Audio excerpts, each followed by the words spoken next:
Hi friend, this tutorial you will learn block someone on Messenger.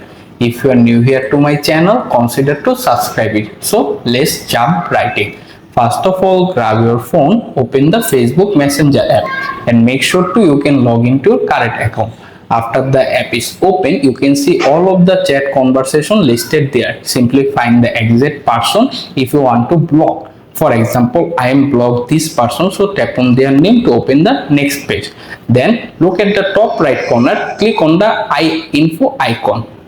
Once you are in the page, scroll all the way to the very bottom. You can see various options, but look for the block option. Once you found them, tap on it, then confirm by tap on it again and wait to complete the process.